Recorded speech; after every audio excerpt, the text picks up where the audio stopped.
How's everyone doing today? It's your boy JG Domination, and today we are here with another 2020 NFL offseason preview. This time we'll be talking about the Denver Broncos. As you guys know, Denver will be picking 15th overall in the NFL draft. They did go 7-9 after an 0-4 start. After an 0-4 start. They did, end the season winning 5 out of their last 7 games. And I do like the foundation that they have going in Denver.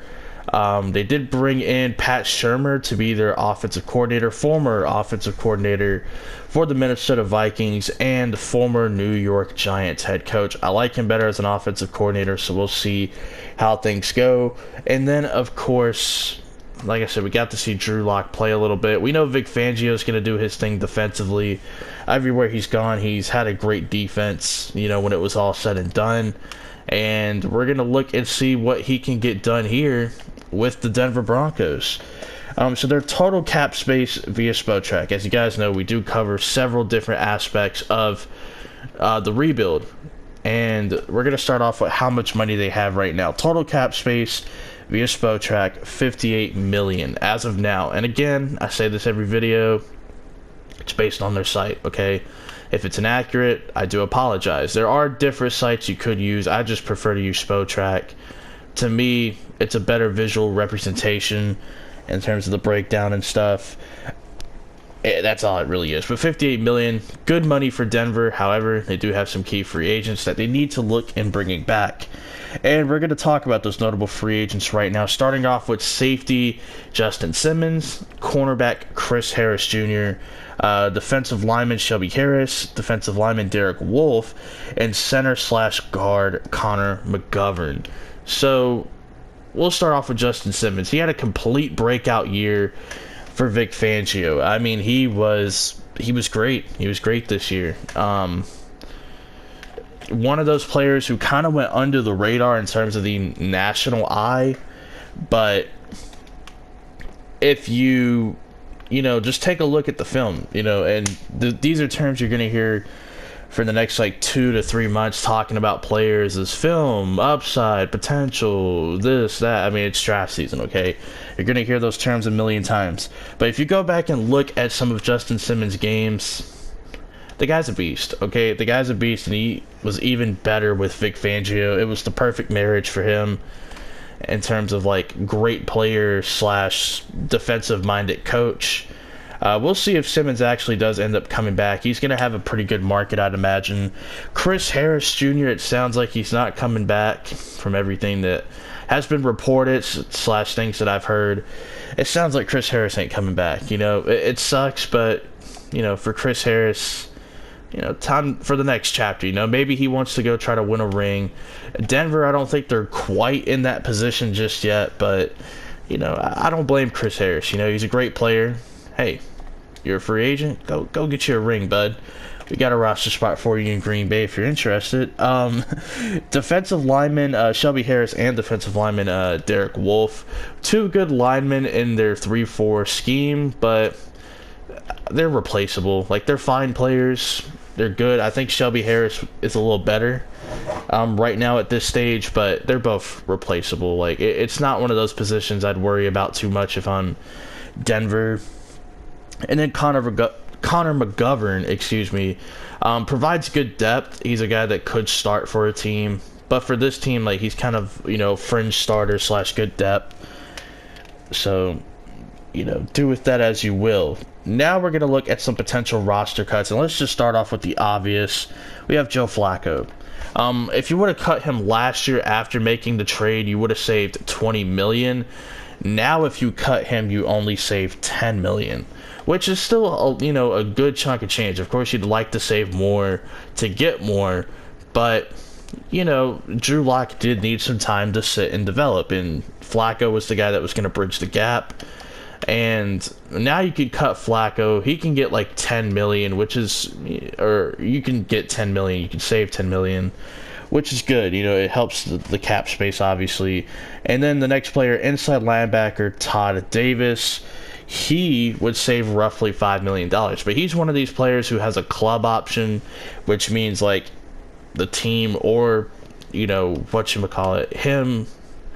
the team or Todd Davis could decline that club option. We've seen Everson Griffin for the Vikings decline his club option of $13 million. Well, Denver or Todd Davis can decline. That's basically the power of it. So looking at the new cap total after all those cuts, you're looking at $73 million for Denver. That's more like it. That's a number you want to see for a team like Denver, who has the potential to be a wild card team next year and to be a really good sleeper team. If you've seen my video on my top 10 non-playoff teams that can make it next season, Denver's at number 2. So I do think pretty highly of Denver compared to a few people out there. I think they have the ingredients to, you know, build a solid foundation and to be a playoff caliber team. It's all going to depend on Drew Lock, of course, and what pieces they add this offseason. So for potential free agent targets, we're going to start off with a player that's in-house right now. That's safety Justin Simmons. He had a great year. I think you capitalize on it by giving him a pretty solid contract. He could be franchise tagged. That is a rumor that's floating around, is he wouldn't be opposed to playing on the franchise tag. To me, just get him locked up. Give him a contract. You know, he's definitely earned it, and he's really been good the last couple of years, but this year he flashed more than ever. Definitely pops off the screen. He's transitioning into being a pretty, great player for this team. And he's one of those players I think that Vic Fangio would want to build around. He's a do-it-all safety. I think he's listed as a strong safety technically, but he's played some free safety. He's played in the box as well. He's played deep. He's come and been a sub-linebacker. He can do a lot of different things out there, and that versatility is going to serve this team well. And like I said, he's a player that this team should look to build around. Now we're going to look at quarterback Case Keenum. That's going to be our second player. And it's weird because all these teams that seem to have their future quarterback, whenever you mention the idea of a quarterback, fans get disgusted. And it's funny because Case Keenum was just on the Broncos like a season or two ago. But let me go ahead and explain why in the world do I have Case Keenum going back to the Denver Broncos. Why would he want to go back? Well, Pat Shurmur's there, and Case Keenum had his best professional season under Pat Shurmur when he was on the Minnesota Vikings, back when the Vikings went 13-3, almost went to a Super Bowl. Yeah, Keenum had easily his best year of his career with Pat Shurmur, and I think he should go back. And of course, in this scenario, he is going to be the backup quarterback. I don't have him starting over Drew Lock. This team's clearly going to want to start Drew Lock. But I do think Case Keenum's the perfect mentor to get this guy caught up on the Pat Shurmur offense. So that's why I have him coming here. Yes, it's going to cost a little chunk of change. Not really a whole lot, but a decent chunk of change. Maybe 1 year, $5 million if I had to make a guesstimate. But to me, it's perfect because you have a guy who's familiar with the system. And obviously, you're not going to be the starter. That's going to be Drew Lock. But you have the opportunity to come in here and be a true mentor for an offense that you had your best season in. And it's going to mean a lot to Drew Lock. So getting a backup quarterback for this team is actually going to be valuable. And it's going to cost you less than whatever the hell Joe Flacco would. Now looking at the third potential free agent target, we have offensive guard Brandon Scherff. This is a team to me that could use another offensive lineman. Another guy that does have a club option, though, is Ronald Leary. I think the team will accept it because he's still a solid guard even at his age. But you can look to get your future guard or someone that could start at left guard immediately. And Brandon Scherff, or maybe you move Leary to the left side, whatever, depending on who's comfortable with what. But Brandon Scherff is a right guard, but he has some experience playing tackle as well, but he's a really good NFL guard. And he would definitely help out this team. It's going to be an easy transition, an easy fit from Washington to Denver because they do have some similarities in their offense. Just completely different style of quarterbacks. Drew Lock versus Haskins. Lock has a strong arm. Haskins more of a, pocket passer type. But Brandon Scherff, to me, would help a lot of different offenses, but he does make sense for Denver.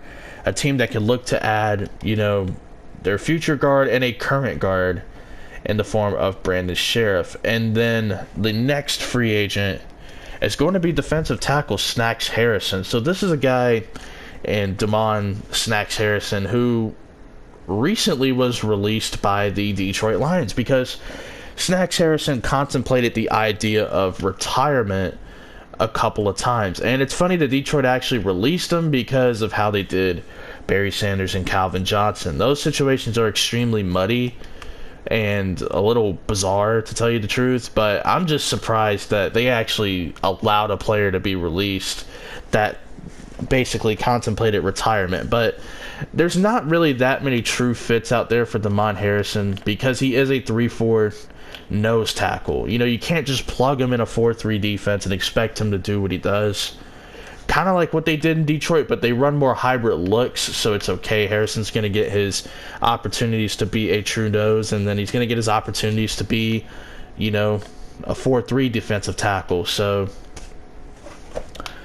for Harrison, I'm really going to have him projected to a lot of 3-4 teams to be a nose tackle, and if a team already has a good nose tackle, then I'm not going to worry about it too much. But Snacks Harrison, to me, would be an ideal fit in the Vic Fangio defense, just a guy that's going to clog the lanes. And if you look at what he did in Chicago with Eddie Goldman, who had a good year before Fangio left, this year was kind of meh, but he had a really good year with Fangio. The nose tackle does mean a lot in this defense, more than you think.